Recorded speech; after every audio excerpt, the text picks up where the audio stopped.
नमस्कार दोस्तों, स्वागत है आपका हमारे YouTube चैनल में। दोस्तों, मेरा नाम जय कुमार तिवारी है और मैं अभी दिसंबर 2020 में गाजियाबाद विकास प्राधिकरण से सहायक अभियंता सिविल के पद से सेवानिवृत्त हुआ हूँ। अपने 38 साल के सेवा काल में मैंने कानपुर विकास प्राधिकरण, लखनऊ विकास प्राधिकरण, मथुरा वृंदावन विकास प्राधिकरण, बरेली विकास प्राधिकरण तथा गाजियाबाद विकास प्राधिकरण जैसे बड़े शहरों के प्राधिकरणों में सहायक अभियंता के रूप में सेवा की है। और इस सेवा काल में पूरे समय में मास्टर प्लान अनुभाग में तैनात रहा और उस शहर के मानचित्र पास करने का, नक्शे पास करने का काम, उसकी प्लानिंग का काम और लोगों को मानचित्र के संबंध में जानकारी देने का काम, जो मानचित्र सूचना केंद्र होता है, इंफॉर्मेशन सेंटर होता है, वहाँ के प्रभारी रहने के रूप में काम किया है। दोस्तों, इस 38 साल के अनुभव में मुझे काफ़ी कुछ लोगों की, जन सामान्य की, आपकी सबकी समस्याओं से रूबरू होना पड़ा। जानकारी के अभाव में मुझे ये लगा कि जो जन सामान्य को जो जानकारी, आपको जो जानकारी होनी चाहिए थी, उसकी लगभग 90% जानकारियाँ ऐसी हैं जो हैं तो बहुत छोटी छोटी लेकिन है बहुत महत्वपूर्ण, और आपको जानकारी ना होने की वजह से आप अपने समय का और पैसे का बहुत बड़ा हिस्सा इसी में जाया कर देते हैं, प्राधिकरणों के और सरकारी दफ्तरों के चक्कर लगाने में। तो अपने सेवा काल में हमने जनपद, आप लोगों की, पब्लिक की बहुत सेवा करी और मन में हमेशा ये भाव रहा कि किसी को मेरे पास आने के बाद बिना काम के पूरे हुए वापस ना जाना पड़े। इसी भावना के साथ हमने ये देखा कि जो लोग अपने जानकारी के अभाव में प्राधिकरण में और सरकारी दफ्तरों में आके अपना समय पैसा खराब करते हैं, सेवानिवृत्त के बाद अगर हम अपने ज्ञान को, अपनी जानकारी को, उनकी इस व्यथा को दूर करने में अगर लगाते हैं तो मुझे भी संतोष होगा और आपको अपने समय और पैसे की बर्बादी से बचाया जा सकता है। इस कारण से मैं इस प्रोग्राम में इस वीडियो को आगे बढ़ाना चाह रहा हूँ। दोस्तों, अब मैं जिस विषय पर बात करना चाह रहा हूँ वो ये है कि अगर आपको किसी शहरी क्षेत्र में, जहाँ विकास प्राधिकरण स्थित है पहले से, वहाँ पे कोई प्लॉट लेना है, ज़मीन लेनी है, मकान बनाना है अपने लिए, या बिल्डर के रूप में बड़ी लैंड लेके प्लॉटिंग करनी है, तो क्या महत्वपूर्ण जानकारियाँ हैं ये मैं आपको बताना चाह रहा हूँ, जिससे कि उस समय जब आप ज़मीन खरीद लें और प्राधिकरण में उसका नक्शा पास कराने जाए तो आपको समस्याओं का सामना ना करना पड़े। दोस्तों, इसके लिए आपको उस शहर की महायोजना की जानकारी होना बहुत ज़रूरी है। हर शहर की अपनी एक महायोजना होती है जो उस शहर के मूल सांस्कृतिक, ऐतिहासिक और प्राकृतिक, पर्यावरण से संबंधित पुरानी धरोहरों के अनुसार भविष्य के 20-25 सालों के लिए उसका निर्धारण किया जाता है, जहाँ पे प्रति व्यक्ति आवश्यक जलापूर्ति, ड्रेनेज, पानी, बिजली की व्यवस्था को नीति निर्धारित करते हुए उसका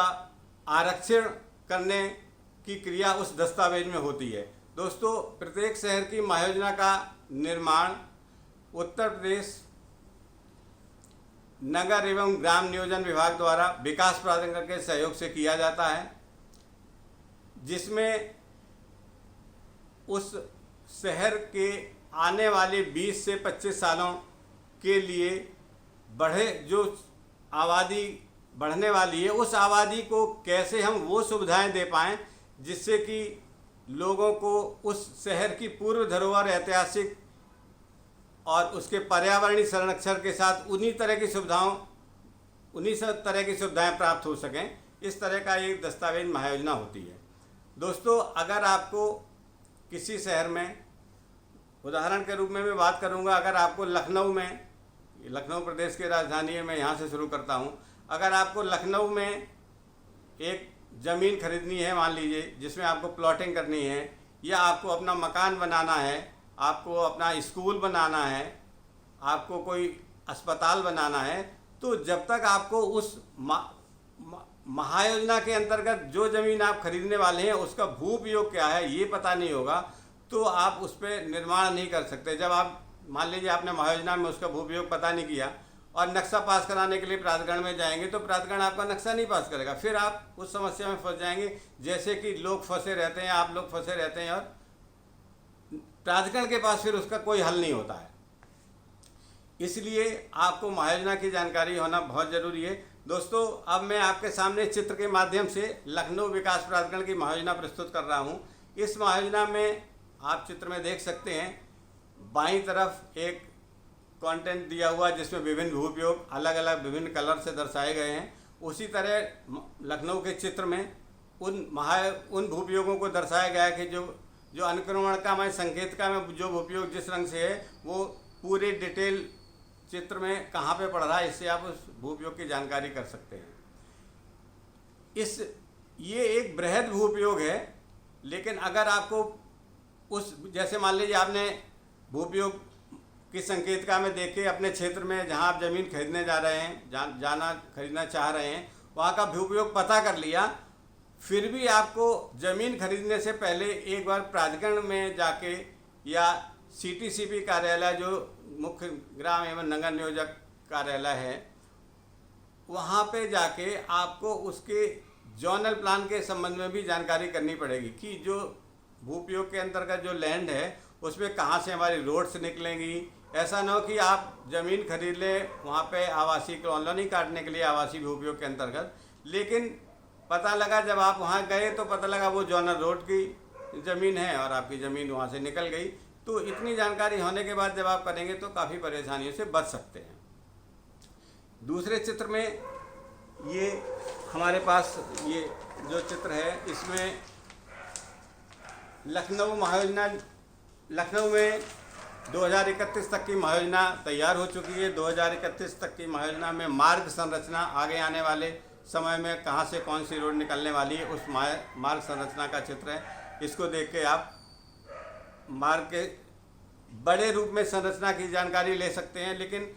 इंटरनल डिटेल के लिए अभी इसमें जोनल प्लान बनेंगे, तो जोनल प्लान के आधार पर इस पर इंटरनल कहाँ पे रोड निकलेगी ये जानकारी प्राप्त हो सकेगी। दोस्तों, इन चित्रों के बाद हम आपको ये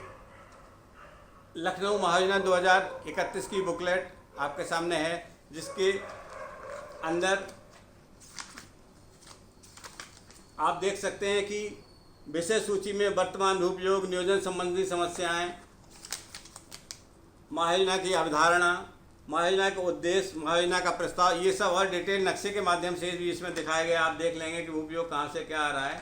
तो इसकी जानकारी ये पुस्तिका विकास प्राधिकरण ऑफिस में विक्रय के लिए उपलब्ध है, इसको आप ले सकते हैं और जानकारी प्राप्त कर सकते हैं। दोस्तों, इस वीडियो को यहीं हम समाप्त कर रहे हैं। अगले वीडियो में हम इस महायोजना के डिटेल में जाएंगे ताकि आपको ऐसी जानकारी हो सके जिसके बाद फिर आप अपनी ज़मीन खरीदने में, कॉलोनी काटने में निर्णय लेने की स्थिति में पहुंच सकते हैं। धन्यवाद।